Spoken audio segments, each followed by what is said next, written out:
Brooksaw Antiques here. Today we have this 1964 Olivetti Lettera 32 vintage portable typewriter. I'm going to show you how to use the functions and make sure they all work. Made in Spain, and arguably the best typewriter of all time, the Olivetti 32, beautiful typewriter.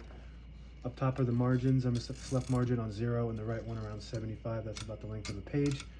And it has a paper support arms that flip up from the back. Paper bell sits on top of the page, holds it down. It's got 2 adjustable rollers and a scale.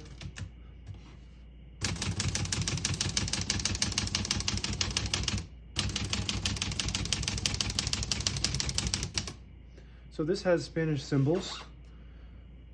So when you hit the accent marks, they don't advance the carriage. So you just kind of, what I'm going to do is just hit the space bar after I hit the accents.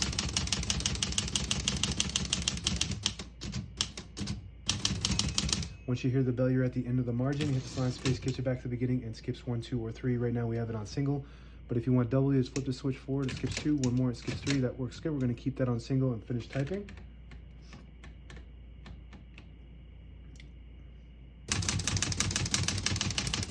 As you can see, all the keys type nice and none of them skip or stick. I'll type a sentence on the next line.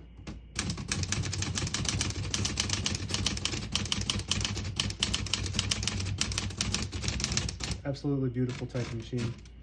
I messed up a little bit on the typing, but that's okay. That's a manual typewriter, the no autocorrect. And that second line, I didn't scroll down. It's got half spaces, so that's just a half a space on accident. Operator error, not an issue with the typewriter.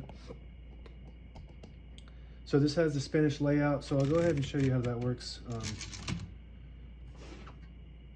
So you type, let's say, a P, and you can either backspace it and type the accent mark, but I think you're supposed to put the accent mark first and then put the letter you want. So and that's how it looks. So you put the accent mark first, it doesn't advance the carriage, and then you type the letter.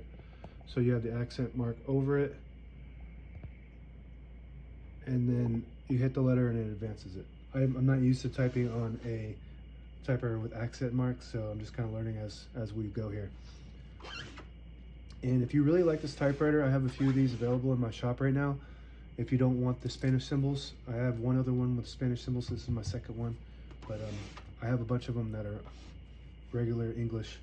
To pull the page out easy, there's a switch on the right side here. You flip it forward and it unlocks the rollers underneath the platen, allowing you to pull the page out easier. Load thicker paper like carbon copy or cardstock. Make sure you flip that back before you load the next page, or else it won't load correctly. We're going to flip these down for now. Shift on each side and a shift lock on the left. To clear that, hit that shift button again. Backspace on the right side of the keyboard. And right below that is the tabs. Right now I think I have tabs set every 10 spaces.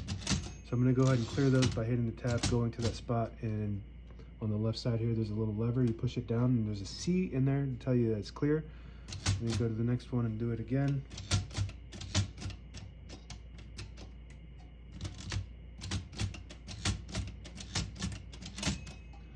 So it looks like we cleared them all. Let's test it. So now you can see that all the tabs are clear, and I'm going to set one here in the middle by pushing up on that same lever, and there's an S to tell you that it's for set. So down for clear, up for set on the same lever, and you can set as many tabs as you want on this model. I like to always have one in the middle, so that way when you hit that tab button, it doesn't go slamming all the way to the end, causing wear and tear on your typewriter.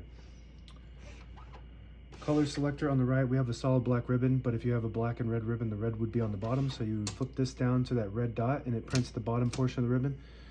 It just goes, this is a vibrator, it just goes up a little bit higher, so you can print the bottom portion. When you have it up top, it prints the top portion. When you have it in the middle, it doesn't print any ink at all, it just leaves a stencil for copying purposes. We're going to put that back up for black for the next time we print. Prints black instead of red. Well, actually we have a solid black ribbon, so it's always going to print black, and you could double use that by switching it down to red when you use up all of the top. This pops off from the front and it hooks into the back. All the brand new ribbons loaded on the left, so it's pulling to the right. Oh, I guess it's pulling in the wrong direction. Let's switch that. So behind each spool is a ribbon guide that helps guide the ribbon, and if you move it to the opposite direction, it'll pull to the opposite direction. So in this case, on the left side, we're going to move it to the left and it'll pull to the right, like you can see there, clockwise. We're going to wind that up a little bit, just we were pulling in the wrong direction. And if you get to the end of the ribbon, it could jam up your vibrator, causing problems, and you just want to go in there and check to make sure that the ribbon's pulling in the correct direction. Otherwise, you might call me and say that your typewriter does not work, when all you need to do is check the ribbon direction. Carriage release on each side. It's about as smooth as it gets. Like I said in the beginning, this is the best typewriter of all time, arguably, this and the Hermes 3000. And if you watch any of my videos, I always talk about the differences between the two. And this is much smaller, and it's more touchier when you type, and I would consider this the Maserati of typewriters, and the Hermes 3000 would be the Bentley of typewriters. So this is the carriage lock. You flip it up, it locks the carriage. You flip it down, it locks the carriage in the middle. To unlock it, just flip it up.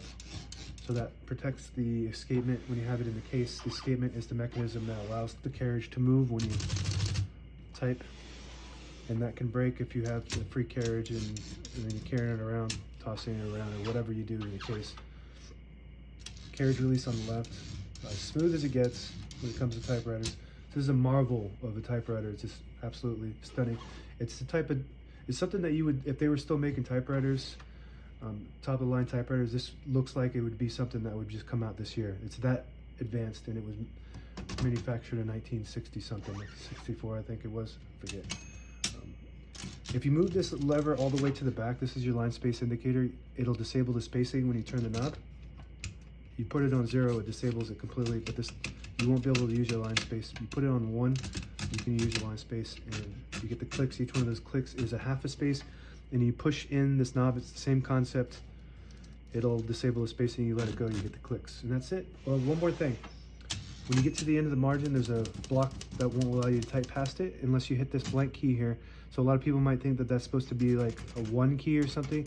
No, most typewriters don't have a 1 key, use a lowercase l. So when you push that, it'll allow you to bypass that block, and that's called the margin release. And that's it. Now available on eBay or Etsy. Search Brooksaw Antiques.